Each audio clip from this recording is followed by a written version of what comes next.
Student, हम लोग coefficient of thermal conductivity के बारे में जानते हैं और ये कब हम लोग अप्लाई करते हैं जब कोई, आपको पता है कंडक्शंस हम लोग कहाँ पढ़ते हैं, सॉलिड में पढ़ते हैं, ना कि लिक्विड और गैस में पढ़ते हैं, राइट। तो जब हम हीट ट्रांसफर, कंडक्शंस क्या है, ट्रांसफर ऑफ हीट है, तो rate of conductions of heat अगर हम बात करते हैं, सपोज डी क्यू हीट यहाँ पे इन करता है इस फेज पे, सी फेज पे, जिसका क्रॉस सेक्शन एरिया ए है, राइट, और इसका टेम्परेचर T1 है। दूसरा उसी रॉड का जो दूसरा फेस है वो D है, जिसका क्रॉस सेक्शन एरिया A है या कुछ भी हो सकता है, हमें लेकिन उस क्रॉस सेक्शन एरिया को देखना है जहाँ से हीट इन कर रहा है, राइट। तो हम ये C का क्रॉस सेक्शन एरिया पे ही डिपेंड कर देखेंगे ये क्या है। अगर ये dt टाइम तक हीट इसमें फ्लो किया है, कहाँ, CD में dt टाइम तक अगर फ्लो किया है, तो इस रॉड के अंदर rate of conduction of heat क्या होगा बच्चों, dq अपॉन dt, राइट, क्योंकि हीट dt टाइम तक यहाँ पे फ्लो किया है।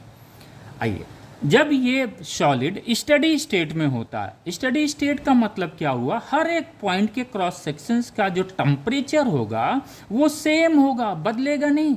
इवन हीट उसमें ट्रांसफर, हीट क्या हो रहा है, कंडक्ट हो रहा है, ट्रांसफर नहीं, क्या हो रहा है, कंडक्ट हो रहा है, यहाँ से यहाँ जा रहा है। हीट क्या कर रहा है, आगे की तरफ बढ़ रहा है, हाई टेम्परेचर से लो टेम्परेचर की तरफ फ्लो कर रहा है, लेकिन क्या कर रहा है, कंडक्शंस के द्वारा है, ट्रांसफर नहीं कर हो रहा है, राइट।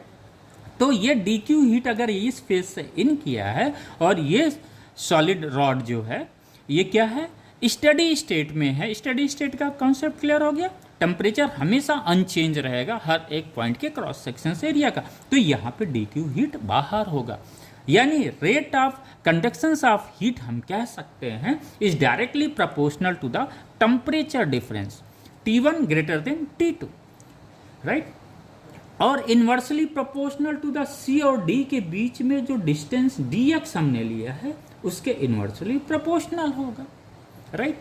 और क्या होगा, directly proportional to the cross section area of the hot faces, जो गर्म फेस है compare to the another face, उस फेस का ही क्रॉस सेक्शन एरिया हम कंसीडर करते हैं। बच्चे यहीं पे गलती करते हैं, ये गलती आप नहीं करेंगे।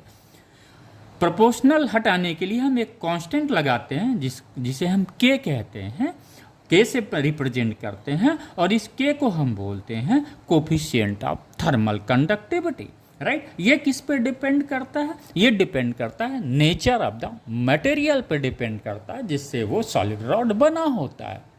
Thank you.